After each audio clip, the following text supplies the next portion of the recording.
প্রিয় শিক্ষার্থী বন্ধুরা, তোমাদের সকলকে স্বাগত জানাই অপূর্ব মান্না হোম টিউটর ইউটিউব চ্যানেলে। আজ আমি তোমরা যারা ষষ্ঠ শ্রেণীতে পড়ো, তোমাদের ষষ্ঠ শ্রেণীর ভূগোল বিষয় থেকে প্রথম অধ্যায় আকাশ ভরা সূর্য তারা যে পড়াটি রয়েছে ওই পড়া থেকে পার্ট 14 বা 14 নম্বর ক্লাস নিয়ে এলাম। তো এই ক্লাসে আজকের আমরা যে বিষয়গুলো সম্পর্কে পড়বো সেটা আছে, দেখো, আমরাও চাঁদে পাড়ি দেওয়ারও কল্পনা করতে পারি, মানে আমরা কিভাবে চাঁদে পাড়ি দিতে পারি তার একটা কল্পনা করব।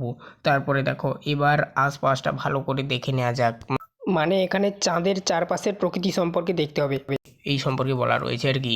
তো চলো শুরু করা যাক আজকের ক্লাস। এই দুটো বিষয় সম্পর্কে আজকে পড়বো এবং এই পড়াটা শেষ করলেই আমাদের এই প্রথম অধ্যায়টা কমপ্লিট হবে। তারপরে তোমাদের এই আবার নেক্সট পেজে এখানে আবার কিছু অনুশীলনীর প্রশ্ন রয়েছে, ঠিক আছে। এই যে মিলিয়ে দেখাও বা মিলিয়ে দাও, যাই বলো না কেন, তারপরে মগজাস্ত্র, এই প্রশ্নগুলো রয়েছে, তার উত্তর নিয়ে আসবো। তো দেখো, পরবর্তী ক্লাসে ওটা নিয়ে আসবো। আজকের আমরা এই পাতাটা পড়বো, আমরাও কিভাবে চাঁদে যেতে পারি তার কল্পনাটা করব কিভাবে। দেখো কি বলা রয়েছে, এখন আমরা চাঁদে, মানে এটা তুমি ধরে নাও এখন আমি চাঁদে রয়েছি, ঠিক আছে। এখানে বাতাস নেই, ধরে নাও ওখানে বাতাস নেই, ঠিক আছে, অক্সিজেন নেই আর কি। তারপরে দেখো কি বলা রয়েছে, নিঃশ্বাস নেওয়া যায় না, তাই আমাদের স্পেস স্যুটে বাতাস ভরা রয়েছে। তাহলে স্পেস স্যুটে কী ভরা থাকে? অক্সিজেন বা বাতাস ভরা থাকে। এর থেকে তোমরা বুঝতে পারলে, ঠিক আছে। তারপর দেখো, এখানে নিজের এত হালকা লাগে যে অনায়াসে বড় বড় খানাখন্দ লাফিয়ে পার হওয়া যায়, অথবা এক লাফে উঠে যাওয়া যায়, যা উঁচু টিলার মতন, ঠিক আছে, মানে লাফ দেওয়া যায়। ওখানে এতটা হালকা, ওখানে গ্র্যাভিটি জিরো, ঠিক আছে, মানে ভর শূন্য শূন্য, ঠিক আছে। তারপর দেখো, চাঁদ পৃথিবীর তুলনায় হালকা, তাই তার আকর্ষণ শক্তিও কম। আমি যেটা বলছিলাম, গ্র্যাভিটি মানে আকর্ষণ শক্তি, ঠিক আছে। তারপরে দেখো, এখানে সমস্ত জিনিস পৃথিবীর তুলনায় 6 ভাগে হালকা হয়। তাহলে আমরা প্রথমে যে পড়াটাই পড়েছিলাম, পৃথিবীতে তুমি যদি 1 ভাগ লাফাতে পারো, চাঁদে তুমি 6 ভাগ বেশি লাফাতে পারবে, বোঝা গেল। তারপরে দেখো, মানে 6 ভাগ উচ্চতায় উঠতে পারবে, ঠিক আছে। তারপরে দেখো, এখানে সব সময় নিস্তব্ধ, মানে সব নিস্তব্ধ। আমাদের পৃথিবীতে কি গাড়ি ঘোড়া চলছে, একে অপরের সঙ্গে আমরা কথাবার্তা বলছি, পাখি ডাকছে, ঠিক আছে, কোনো না কোনো শব্দ শুনতে পাই। কিন্তু চাঁদে কোনো কিচ্ছু নেই, সমস্ত নিঃশব্দ, ঠিক আছে।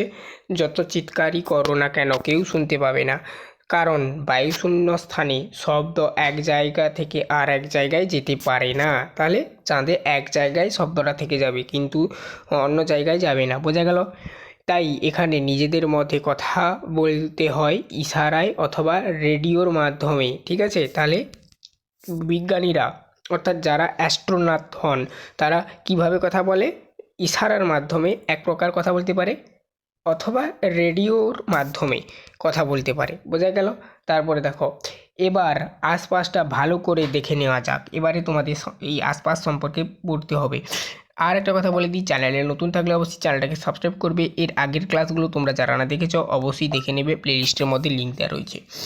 দেখো, কোথাও গাছপালা নেই, এবড়ো থেবড়ো জমি, ঠিক আছে, এবড়ো খেবড়ো কিন্তু জমি, ছোট বড় পাথর, গোল গোল বিশাল গর্ত, ধূসর ধুলোয় ভর্তি চারিদিক, সূর্যের আলো পৌঁছতে পারে না, তাই পৃথিবীর থেকে এগুলোকে চাঁদের গায়ে কালো কালো দাগের মতন দেখায়। তাহলে কী হলো? দেখো, চাঁদের যে আমরা কালো কালো দাগ দেখতে পাই, এর থেকে কি জানতে পারলাম? ওই কালো কালো দাগগুলো কি কি, এইগুলো তোমরা দাগাবে, এই সমস্ত লাইনগুলো। না, কালো কালো দাগ হচ্ছে কি না, চাঁদের গায়ে এবড়ো খেবড়ো জমি, ঠিক আছে, বড় বড় পাথর, গোল গোল বিশাল গর্ত, ধূসর ধুলোয় ভর্তি চারিদিক, এগুলোতে সূর্যের আলো পৌঁছায় না, তাই পৃথিবী থেকে এগুলোকে চাঁদের মানে চাঁদের গায়ে কালো দাগ বলে মনে হয়, ঠিক আছে, চাঁদের গায়ে কালো দাগ বলে মনে হয় বা দেখায়। এই যে দেখায় পর্যন্ত তোমরা দাগ দেবে। আর আশপাশটা আদৌ নীল নয়, ঘন কালো বাতাস, মানে ঘন কালো বাতাস না থাকায় সূর্যের আলোর বিচ্ছুরণ হয় না, ফলে কোনো রং নেই, সব কিছুই আলো পড়লে সাদা আর না পড়লে কালো দেখায়। দিনের বেলাতেও আকাশে তারা ঝলমল করে, একদিকে কালো আকাশ ঝুলেছে পৃথিবী, প্রকাণ্ড সাদা আর নীল গোলকের মতন। এখানে একদিন যে পুরো 2 সপ্তাহ কেটে যায়, মানে চাঁদে তাহলে একদিন সমান কত 2 সপ্তাহ, ঠিক আছে। সূর্যের তাপে পাথর ভীষণ গরম হয়ে ওঠে প্রায় 117 ডিগ্রি সেলসিয়াস। তাহলে কত গরম হয়? 117 ডিগ্রি, ঠিক আছে। আর রাতেও চলে যায় 2 সপ্তাহ ধরে। তাহলে চাঁদে এক রাত সমান, মানে আমাদের পৃথিবীর এক রাত সমান চাঁদে 2 সপ্তাহ রাত, ঠিক আছে। আর তখন কড়া ঠান্ডা, তাপমাত্রা কত থাকে না হচ্ছে মানে 150 ডিগ্রি সেলসিয়াসের নিচে নেমে যায়, ঠিক আছে। মাইনাস, এটা মাইনাস। আর এখানে তোমাদের চিহ্নটা দেয়নি। আর একটা কথা, এই যে 2 সপ্তাহ মানে কি, মানে 14 দিন। চাঁদে 14 দিন দিন হয়, তার মানে আমাদের পৃথিবীতে একদিন দিন। আর চাঁদে 14 দিন রাত হয় একটানা, সেটা আমাদের পৃথিবীতে একদিন রাত। বোঝা গেল? মানে 12 ঘন্টার রাত্রি, এরকমই আর কি। তো এই ছিল টোটাল তোমাদের এই পড়াগুলো, ওই লাইনগুলো তোমরা দাগিয়ে রাখো। প্রশ্ন উত্তরের ক্লাস নিয়ে আসবো আমি এক্সট্রাভাবে। আর এরপরের ক্লাসে আমি তোমাদের এই টেক্সট বইতে এই সমস্ত যে প্রশ্নগুলো রয়েছে তার সমাধানগুলো করিয়ে দেবো পার্ট 15 নাম্বার ভিডিওতে, ঠিক আছে। 15 নাম্বার ভিডিও ক্লাসে আমরা করে দেবো। আর এটা আমার গেল 14 নাম্বার ভিডিও ক্লাস। এর আগের ক্লাসগুলো তোমরা যারা নাই দেখেছো অবশ্যই দেখে নেবে, ওখানেও প্রশ্ন উত্তরগুলো করা রয়েছে। এই সমস্ত প্রশ্নগুলো আলোচনা করার পর আমি এই প্রথম অধ্যায়ে যা যা প্রশ্ন হয় সমস্ত আলোচনা করব আবার। তারপরে আমরা দ্বিতীয় অধ্যায় পড়া আরম্ভ করব। সমস্ত ক্লাসগুলো তোমরা প্লেলিস্টের মধ্যে পাবে, প্লেলিস্টের লিঙ্ক এই ভিডিও ডিসক্রিপশানে দেওয়া রয়েছে।